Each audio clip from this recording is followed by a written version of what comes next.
Hi, everyone. Today, we have Helevorn with us today, and we are talking about romantic relationships in our works. Particularly, Helevorn is going to introduce to us Vili and Valdis, who are Yngvar's parents, and the kind of relationship that they have. Many people today would describe them as codependent. And could you go into a description of how they met and why people would describe them as codependent today?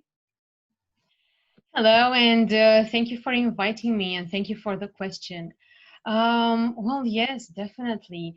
We talked about Ingvar before, but we haven't got to talk about about his parents. I've only recently started working on their story, although since Ingvar is my oldest character, I knew a lot about his parents and the way that they influenced him, the way that they raised him, but not so much about the relationship between them as a couple.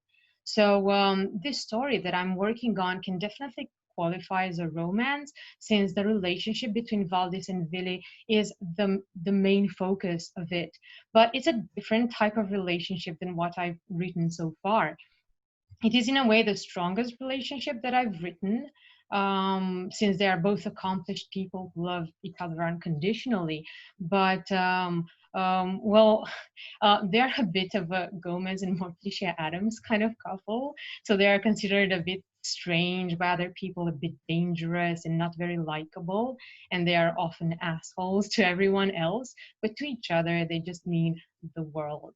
So I'm going to start a bit by talking about their background and their stories and personalities before they meet. So Valdis is a vulva, which means a witch, basically, in a Norse mystic, characterized by prophetic abilities. She is born to a Sami mother and a Norwegian father, and she is believed to have the gift of communicating with animals and spirits. She basically heals and tends to people's spiritual needs, like blessings, enchantments, making prophecies, giving advice, and traveling to hold private rituals. And she's met with respect wherever she goes through her position. Um, at 12, she is married to a man whom she finds plain and very dull. Her view on marriage is quite traditional in a way, although she isn't otherwise really a conventional person. So she already has a career in which she is quite successful, so she is satisfied with her own accomplishments. But in a traditional vein, she wants her husband to be more accomplished than she is, because he should be able to provide for the family, so he should be wealthier and more and at least as successful as she is. So the husband that she has is not made for greatness, I think, or at least this is what Valdis thinks. So she becomes increasingly impatient with him and with the bad choices that he makes in the family business, which is animal husbandry. They are herding reindeer, and a great part of the wealth of the family comes from her side of the family.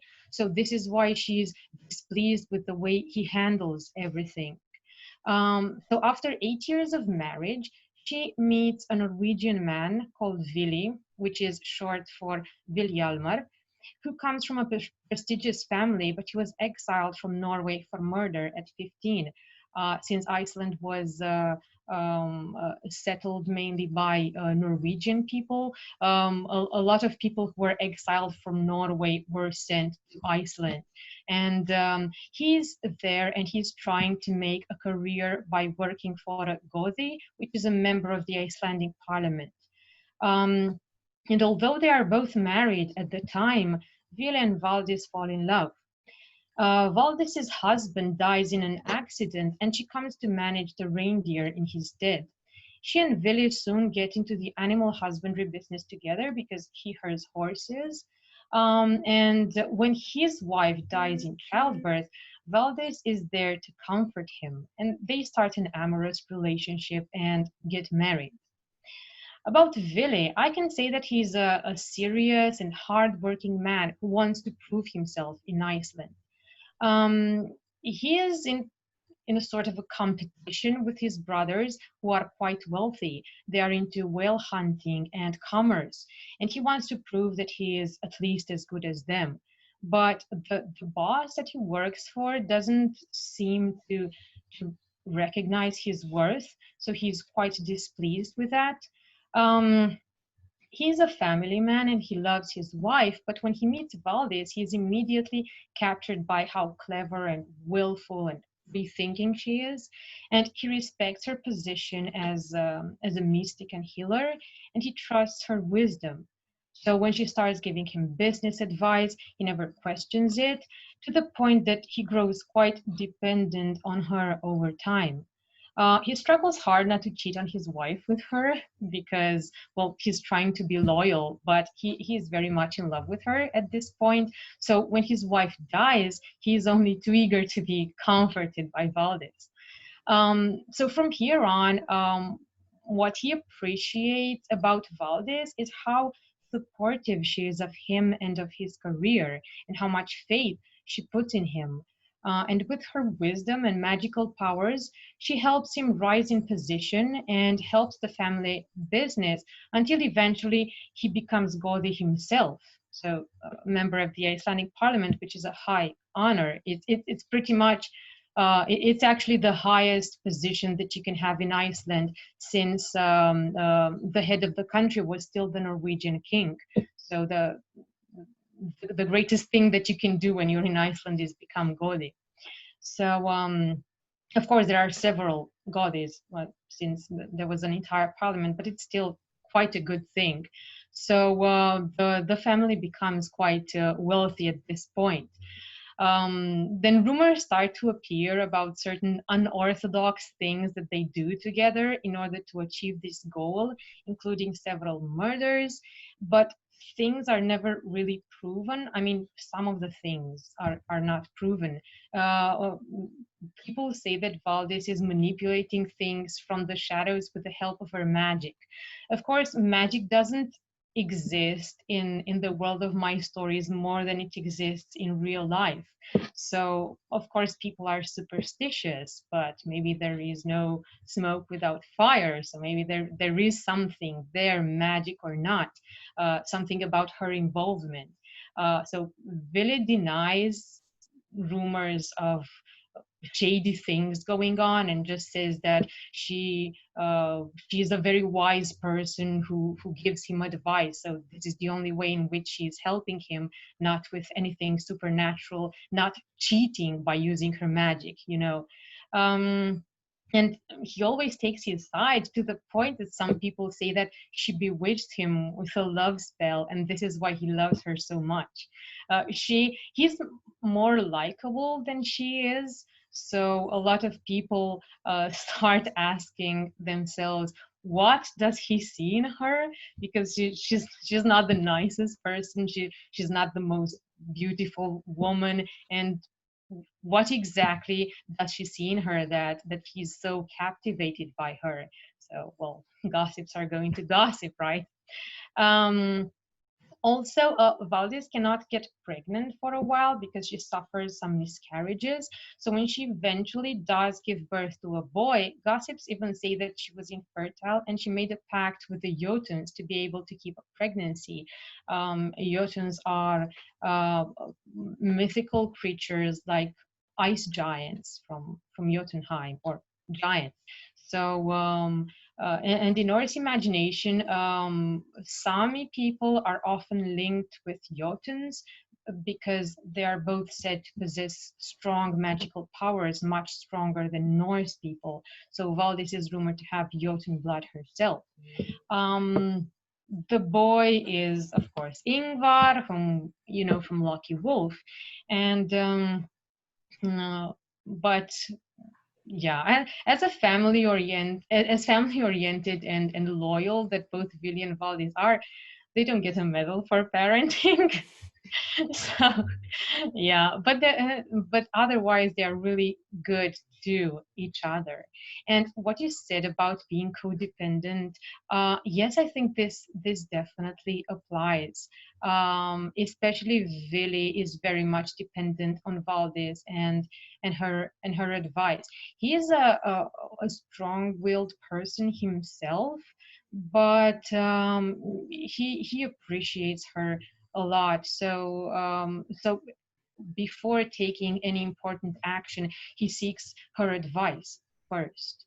And yes, I think she is also very much dependent on him. I mean, they could obviously do well by themselves, um, but they care about each other and respect each other so much that they always um, uh, that they never do anything um, to go over what the other says, and they always keep each other's side in front of other people.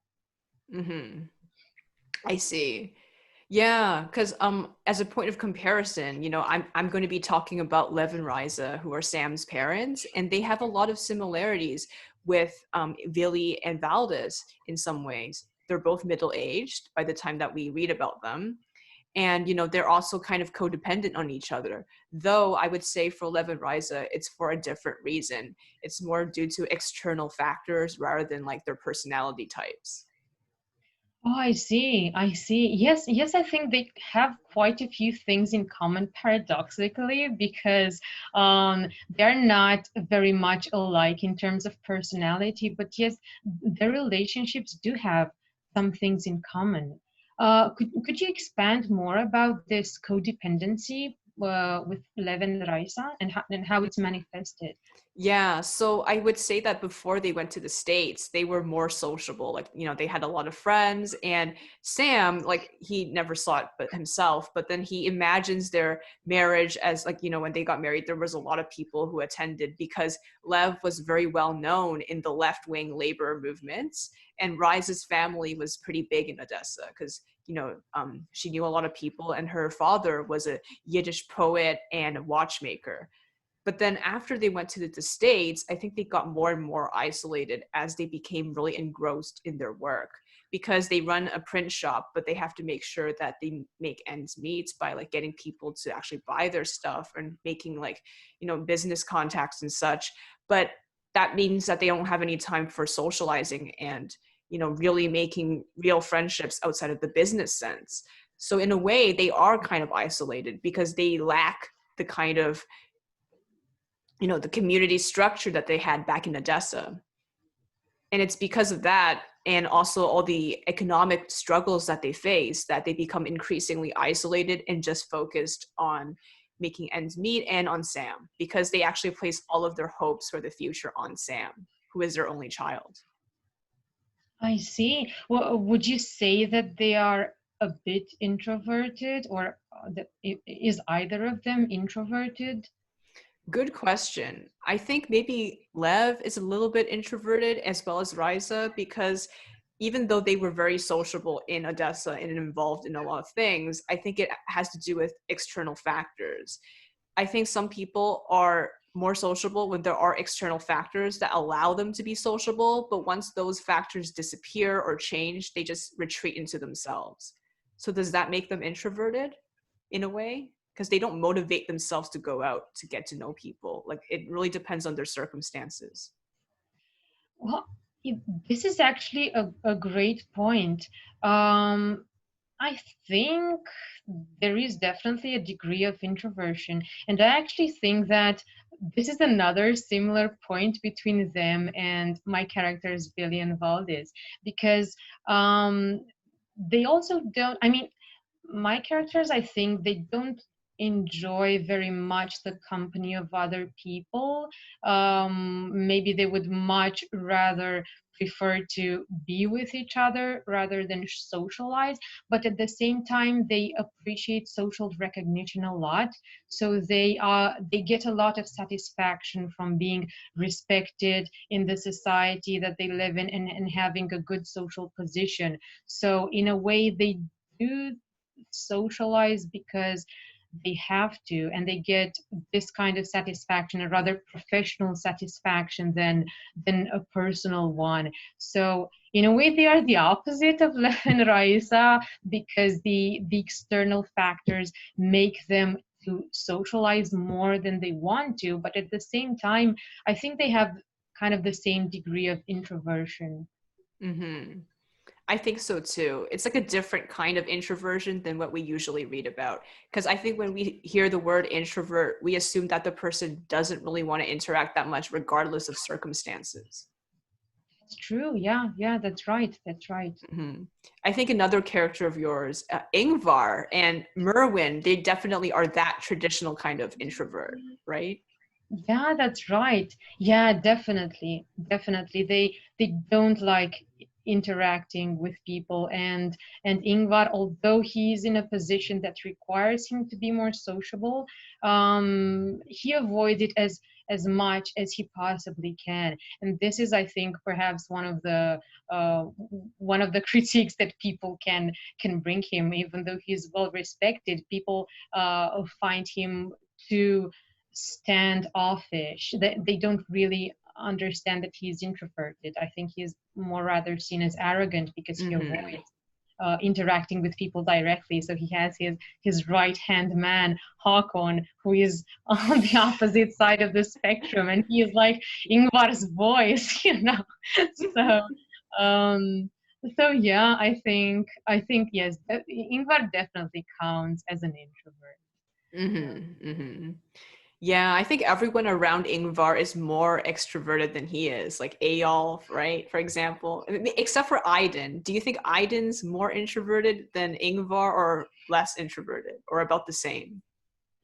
Oh, that's a good question. I think he's less introverted. I mean, he gets much more satisfaction from talking to people. I guess Aiden is a bit shy.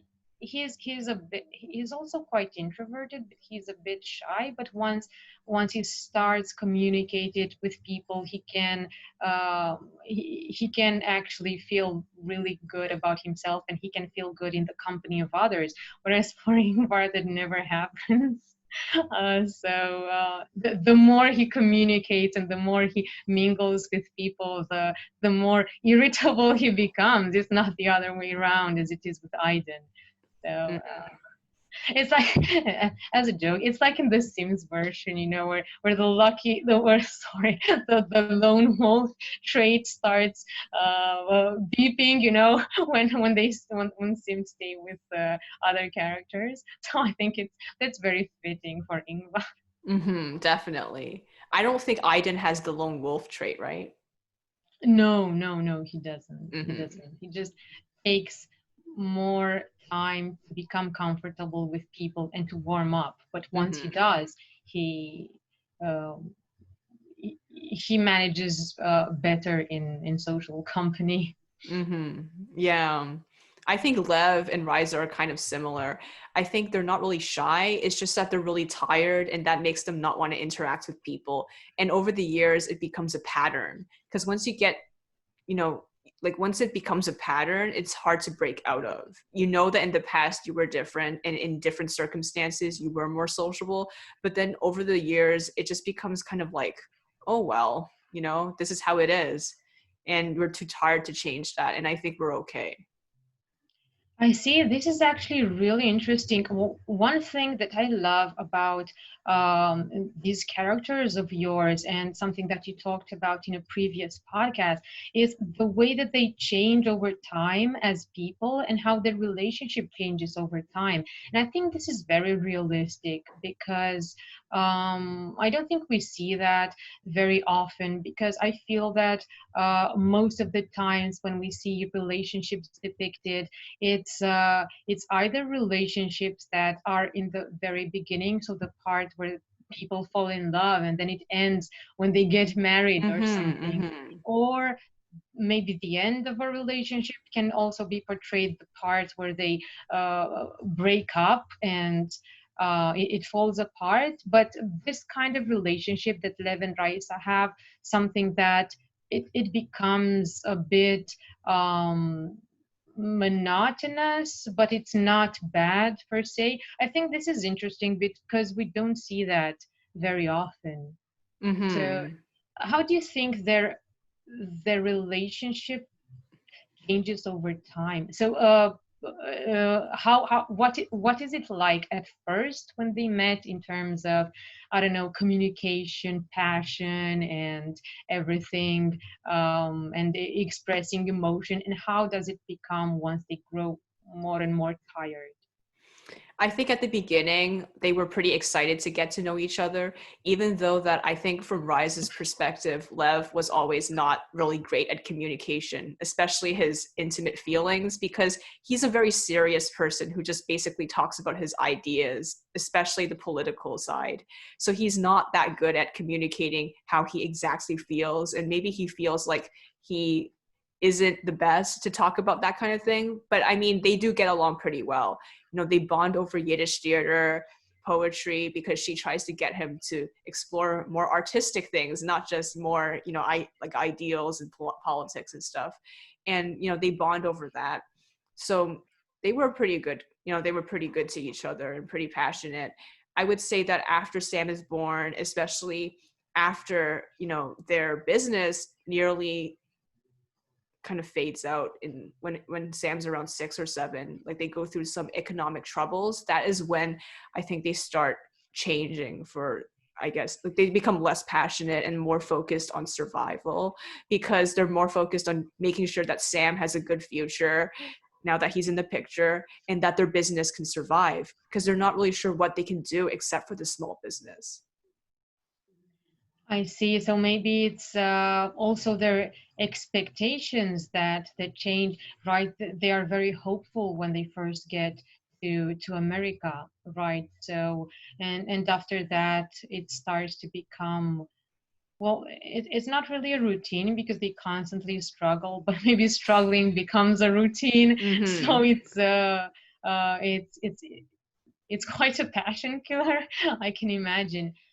Do you think that the birth of Sam changed their relationship in any kind of way? I think so, because now they have another person to think about. And there's so many uncertainties, not only about their future, but Sam's future. Of course, if they feel responsible about giving Sam a better life than they had. So this is also something that comes up. Well, it doesn't come up between them. I mean, it doesn't affect their relationship in a bad way, but it's just one more thing to worry about, right? Exactly. And unfortunately, they're kind of dogmatic on what a better life is. That doesn't involve becoming an actor. Oh They yeah, forced him that's to become a right. lawyer. So they're very dogmatic about that, and about climbing the social ladder in a sense, because they feel like you can only be stable if you climb up the social ladder, because they think that being an actor is not stable enough. So this is what they tell Sam, and this is what they kind of enforce on him. That's really interesting because it can also apply to Vili and Valdis, the importance of climbing the social ladder. Their story is also a lot about that. First, they want, or at least Valdis wants Vili to climb the social ladder and to finally get the recognition that he deserves and the position that he deserves. And once Yngvar is born and once he grows up, they focus on uh, raising him to become a successful and brave and self-confident and honorable young man.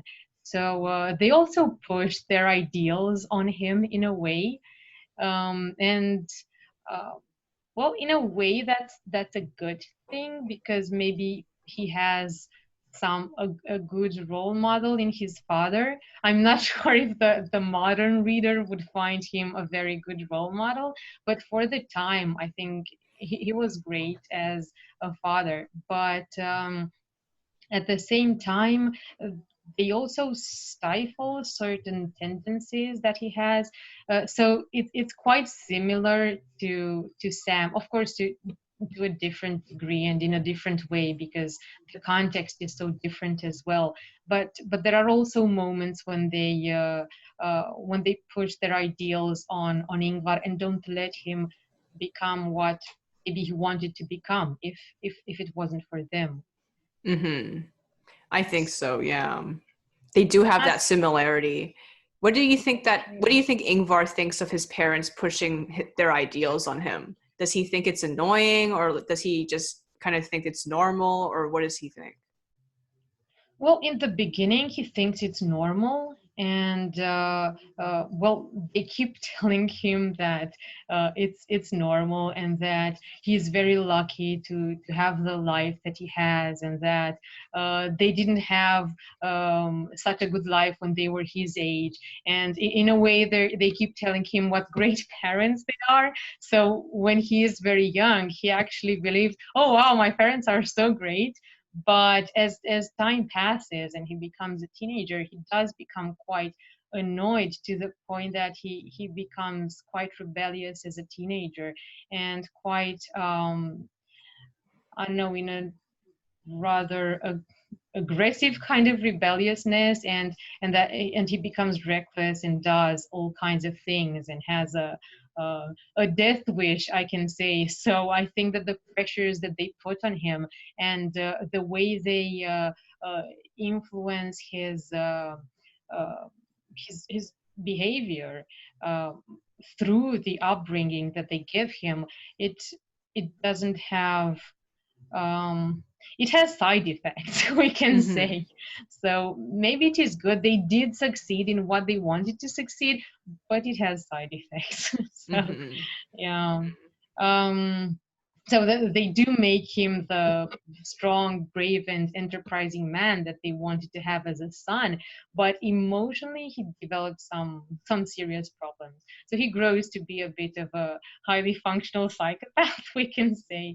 So and in many ways this is the result of the upbringing that they give him, and of pushing things, not Mm-hmm. letting him do some things that he wanted to do as a child. He was more yeah, interested in um, knowledge, and he was curious about the world. He would very much like um, to read books, for instance, if he had books. I mean, he does get his hand on a book at some point. He is absolutely fascinated. He is also fascinated with uh, medicine, I can say. And well, if dissecting animals can count as a medicine. But yeah, he is interested in how the world works and how the body works and things like that. But they want him to be more active, and this is one thing that they don't, or two things that they don't really allow him to pursue, because they want him to always be active and be out, and go with his father, and watch him do business and politics and whatever he does, and interact with people. And of course he doesn't like interacting with people, and it will show. He is, anyway, he is quite a strange kid, and I think that Vili and Valdis also consider him a bit strange. So um, they are, well, they are eventually pleased with him, but there are some moments in the story when they say, "What the hell is that boy doing? Where did we go wrong?" Mm-hmm. I'm not really sure that they realize that it was their fault. So the things that they find strange in his behavior, they don't realize that it's their fault. Mm-hmm. And Yeah, I think Ingvar does, and he blames them. He blames his mother a lot, maybe more than he should, for his flaws. So they start to have a um, not a very good relationship. Sorry, you wanted to say something? oh, sorry. So yeah, I just wanted to ask, who does Ingvar reveal these feelings about his parents to? Is it to Eyolf, or is it to Aiden, or just inside his own self, like is in his brain? Well, yeah, he talks to both of them. he talks to Eyolf a bit, and he would find some things in common with Eyolf because they could both complain about their mothers. Eyolf's mother was a very irresponsible person. Of course, she abandoned him eventually, so she did the utmost irresponsibility in relation to that, and she was also an alcoholic. And Yngvar's mother, she is also quite a bit of an alcoholic. Well, she does take hallucinogens as a part of her work because she's a mystic, but it becomes more than that once she grows older. So and Ingvar is annoyed with this. So yeah, they could both complain about their alcoholic mothers. But he talks even more with Aiden about this. Um, because I think that Aiden and Ingvar get to a certain point where they, I don't know, play psychoanalyst with each other, if I can say that. So Aiden can get Ingvar to make confessions that he never talked about to anyone else. Well, Hakon is his friend, his childhood or uh, friend from teenage years, so he knows Ingvar's parents, but he doesn't talk to Hakon as much because he doesn't think that Hakon would understand. So paradoxically, he talks to Aiden, who never knew his parents and who had quite a different background.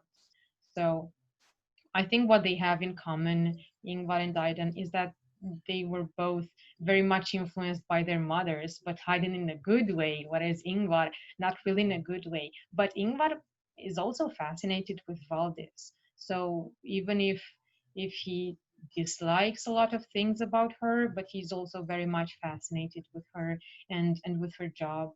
So but of course, she's pleased that he would like to pursue a career like hers, but it was mainly considered a woman's job. So she doesn't think that it's a good idea for him to stay in the house with her and see what she's doing, because it was considered a manly thing to be outside and to work and to interact with people. So she's flattered and she does teach him things about plants and the body and stuff, but not um, she encourages him to spend more time with his father.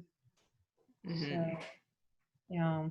Uh, what about your characters? How do you think the, their relationship influences Sam? So I the think fact that they are so demanding with him. mhm. I think it definitely influences Sam, just like how Vili and Valdis's relationships and demands influenced Yngvar. I think Sam becomes very disillusioned and he feels that his parents are just too stubborn and basically fixated on an ideal.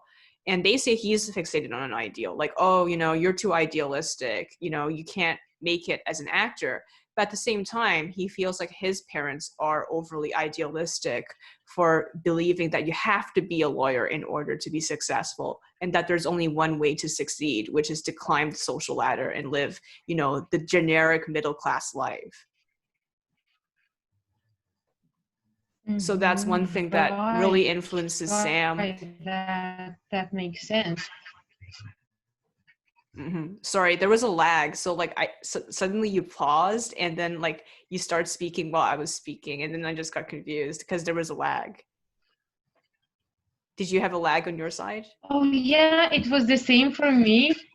I have no idea, but it happened the same for me. So I don't know why that is happening, but yeah, it froze a bit. Mm-hmm. Um, yeah, that's right. I think that Sam and Ingvar would have a lot to discuss about their parents and a lot to complain about if they were to talk I think about so, how yeah. how demanding they both were. Yeah. So Definitely. how does does Sam rebel against their parents? And of course he does by wanting to pursue the acting career, but does he do it to their faces? So does he tell them that they're wrong? Does he get into arguments with them?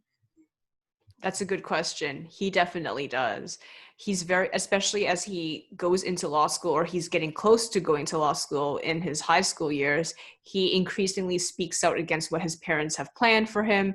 And he thinks it's actually kind of insulting because they've made all these decisions for him since he was a child and they never asked him whether he wanted it.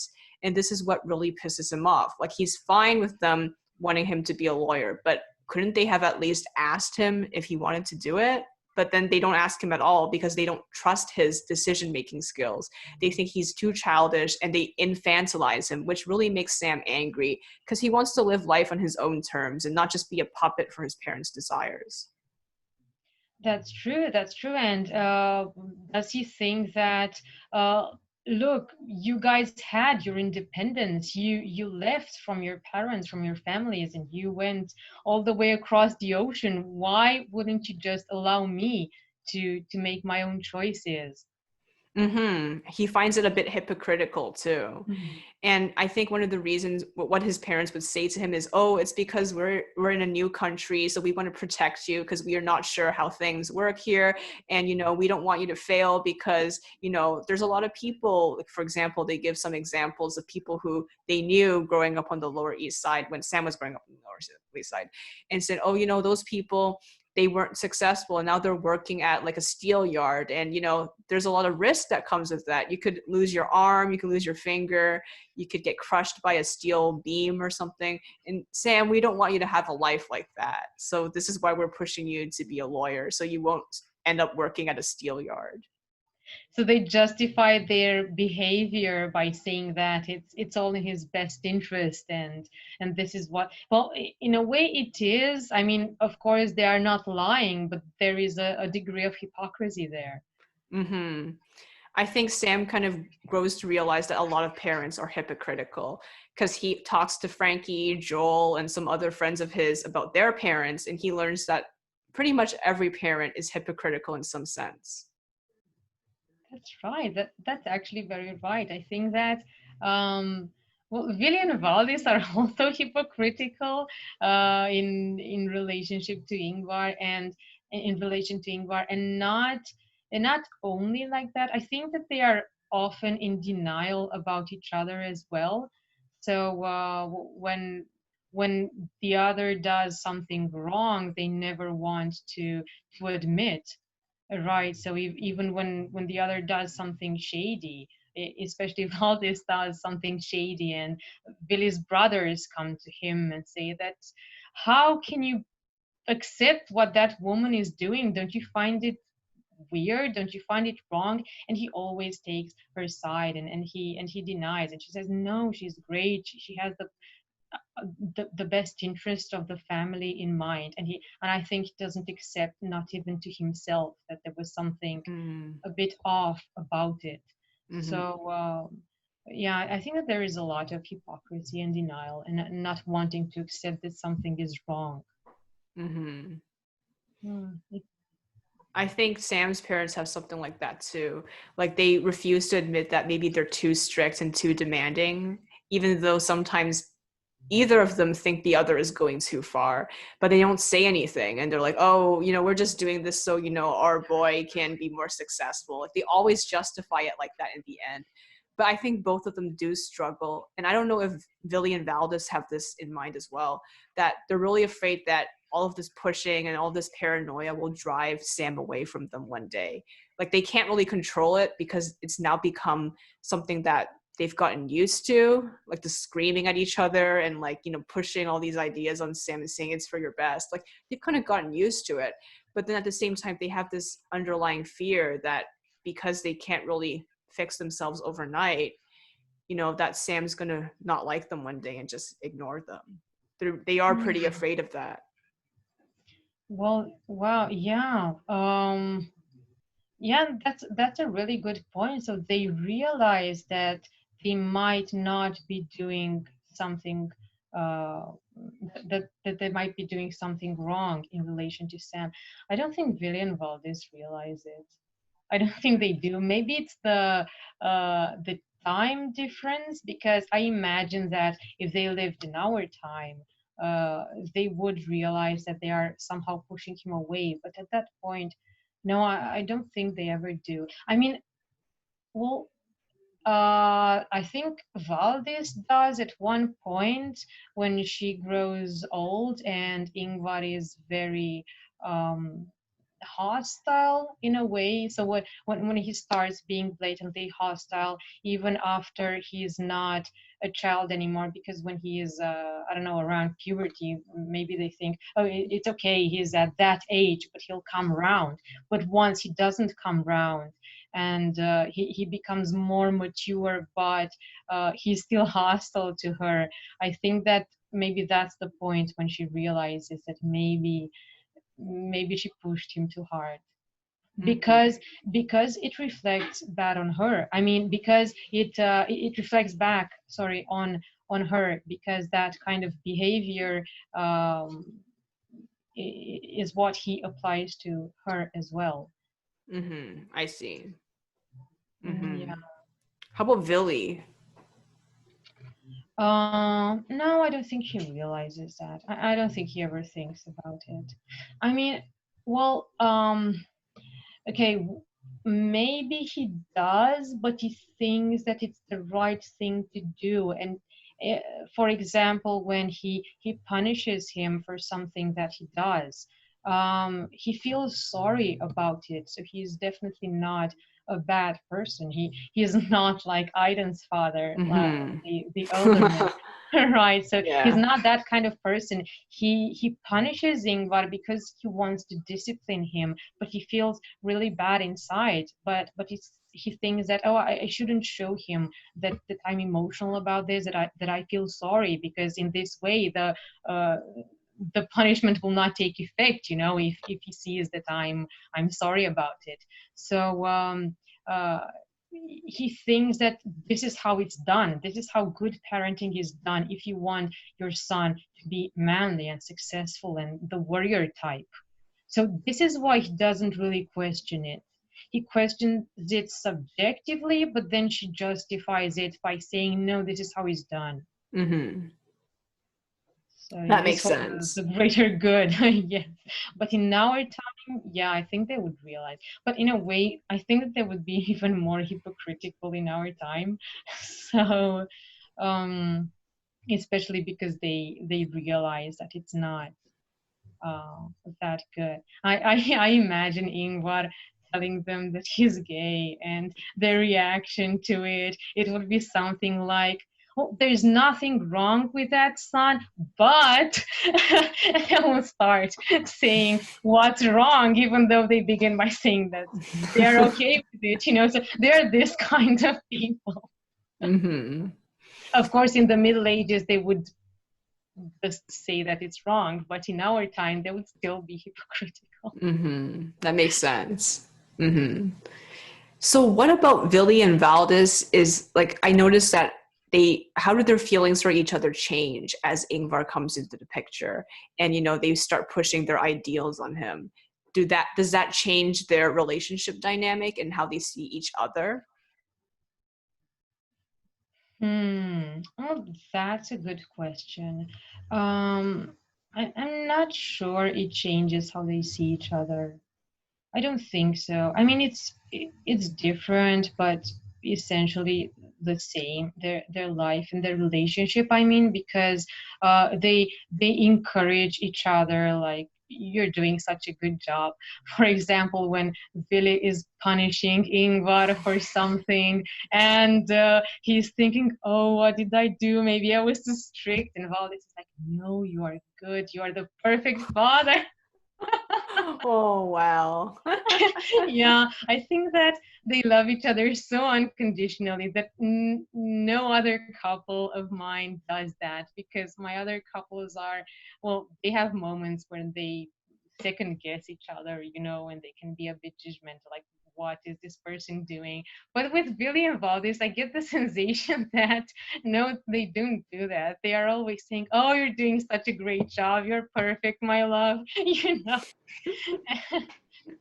Which is kind of crazy for Yngvar, I think, because well, for example, when he gets into conflicts with his mother, um, because he does get into conflicts with her a lot more than he does with his father, and she becomes upset, and then his father comes home, and maybe Yngvar would like to say, oh, look what mother did to me. But it's not like that, because Billy comes home and he sees that Valdis is upset. And then he turns to Ingvar, like, what did you do to your mother? Can't you see how upset you're making her? Oh, my love, please don't cry. So I think they're driving him crazy with this kind of Mhm. behavior. So they love each other so much, as you can see. Oh my God, poor Ingvar though. Yeah, I know. I kind of feel sorry for him, but at least we finally get to see how he has grown into the person that he is now, and the troubles he has in his own relationships. So yeah. Is that why Ingvar has intimacy problems? Because he thinks about his parents and how, like, they were kind of just supporting each other in them being kind of verbally abusive towards him. Yes, I'm very sure that this is the case. I mean, I think there are two important factors that influence him in his own relationships.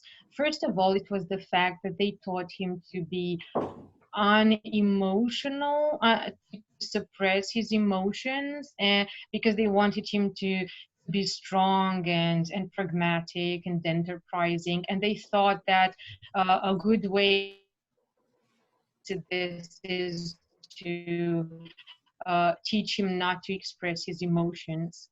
So in a way, they pushed him to do that, which of course will reflect back on them as parents, and also in his own relationships, because he comes to that point where he cannot express his emotions, and even expresses something opposite, so when he's conscious of the fact that he's not doing a good job in the relationship, he realizes that he's wrong in the way he's acting, which leads him to be frustrated, and frustration leads him to be aggressive.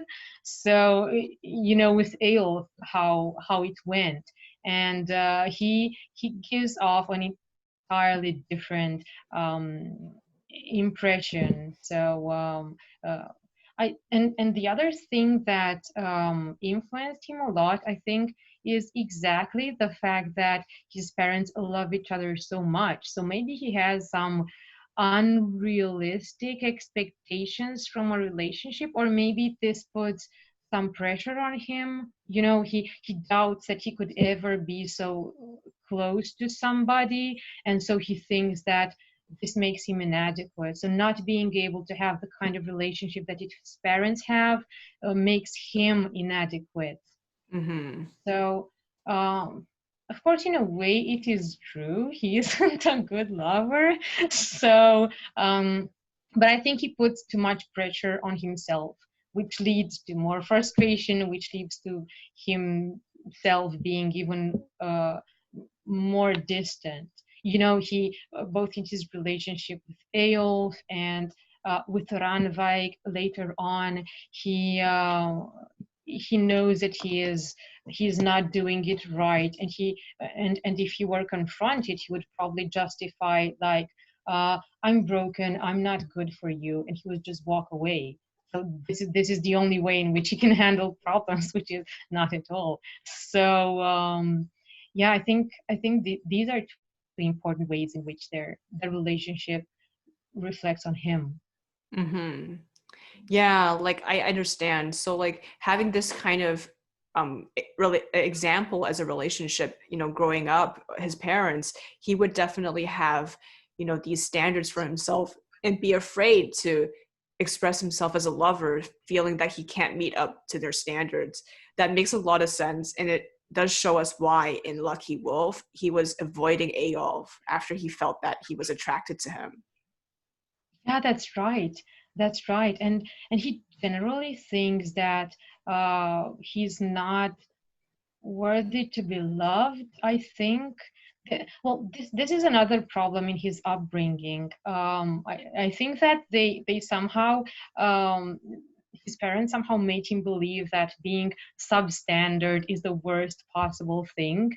So he is a perfectionist, and if in the other aspects of his life that turns out okay, when it comes to a relationship he puts too much pressure on himself.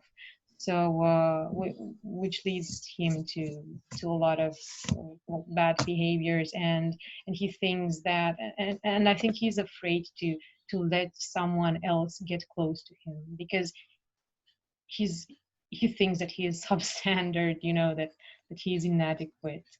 So it's Mm-hmm. it's true, and the fear of it makes him even more inadequate. So yeah. I think it's also the fact that, being a lover and being in a relationship is so subjective. It really depends on what the two people in it want. So you can't apply what you've learned in another relationship to another one because you're with a different person.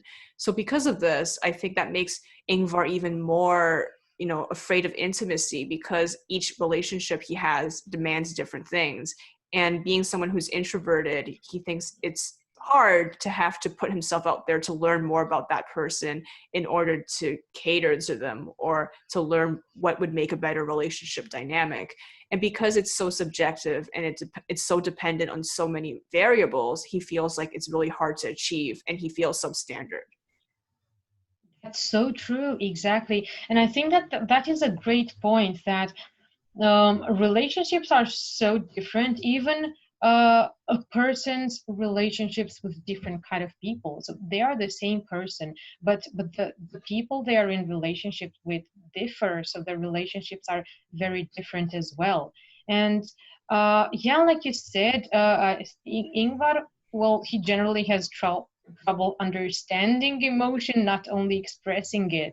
So he doesn't really understand that it's normal if his relationships are different than his parents' relationships, right? Because that was the only relationship he actually observed. So he doesn't understand that it's okay for it to be different. So he just starts by thinking, "Oh, I'm no good at this."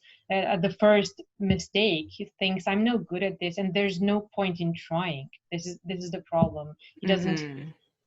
in a way, he doesn't try enough. I mean, he should try to communicate, not really try to be good. Just start by communicating, but that comes so difficult to him that Mm-hmm. I'm not really sure he can overcome it. That makes sense. Yeah. I think similarly, Sam, he's not really afraid of intimacy, but in a way he thinks it's kind of pointless because he thinks about his own parents' relationship and how it's now just all about money. Well, not money, but like surviving and making ends meet and pushing him to succeed. Like they don't really seem to have anything in common other than that. And he's really afraid of that. He's afraid of falling in love with someone and then having their relationship turn to this. Like he doesn't want that. He really doesn't want that. He knows it's unrealistic to be extremely passionate for the rest of your life, but he doesn't want to be tied to someone just because, oh yeah, we have a child together and we have to survive and work on our small business. But other than that, they don't have anything in common anymore. And he's really afraid of that. And he feels like it's not worth it. Most marriages that he's seen growing up on the Lower East Side, because he lived in an apartment and there were other couples that he did see from time to time, he feels like most marriages in the world are like this. And he would rather not have a marriage rather than be in one like that. I see. So being a witness to his parents' relationship influences his expectations of all romantic relationships. Mm-hmm, in a way, yeah, because he also is a fan of the theater. So he sees how love and romance is portrayed, in media and in novels and everything, and how it's so idealized versus what you actually see in reality, especially with middle-aged couples. because a lot of the time, a lot of this media stuff is focused on young couples when they first meet. Of course, that's all fine and dandy, but we never really get to see middle-aged people or old people or other stuff like that. You know, not everything turns into dysfunction, but not everything is all fine and dandy either, just because it's not dysfunctional. Exactly, exactly. That's a really great point.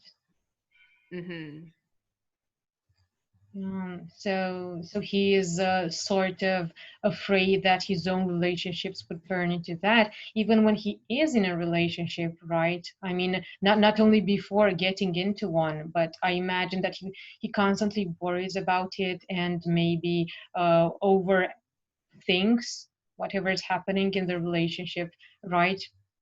Mm-hmm. You think that he'd Exactly. do that? So if you were in a relationship that lasts several years, would he constantly analyze it and say, "Oh, are we becoming my parents yet?"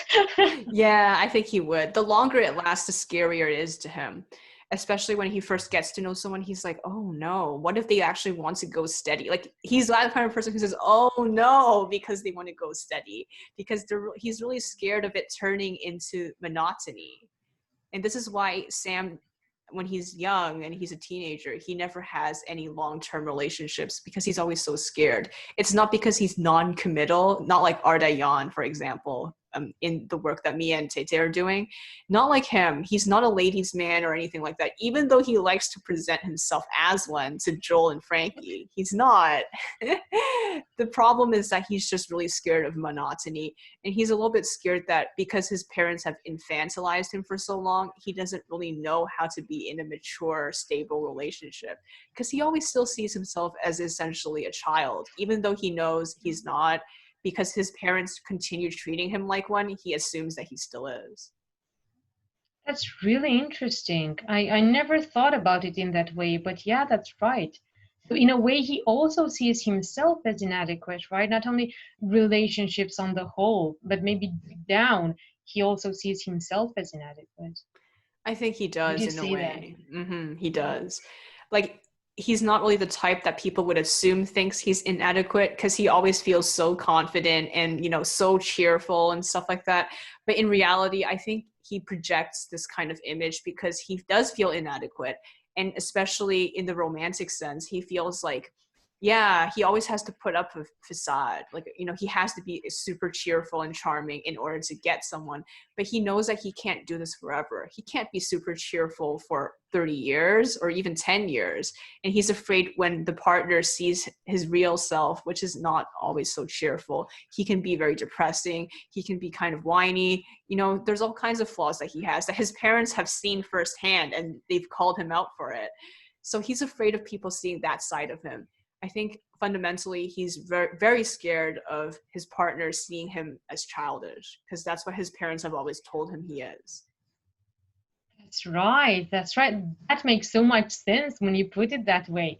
Yeah, exactly. Oh, so if someone wants to really offend him, they should call him childish, because that's something he cannot call him childish and demanding, and this is an instant turn off for Sam, right? Yeah, definitely. I mean, I think childish, especially demanding. I think he makes an effort to not be demanding because he's really sick of his parents being demanding. So when he talks to people outside of his family, he's not demanding. Like, he acts very open. Oh no, I meant if his partner is demanding, this is a turn off for him. Oh, yes, yes, yeah. Yeah. Mm-hmm. Yeah, it makes sense. He definitely doesn't want to be in a relationship with his parents, right? Mm-hmm. With someone who is Exactly. exactly like his parents. This is what he's Yeah. afraid of, what he's Mm-hmm. running from. Exactly. And someone who's very codependent because he sees his own parents. Like, he would like someone who has his own life or her own life, not someone who is constantly just stuck to him and has no friends outside of him.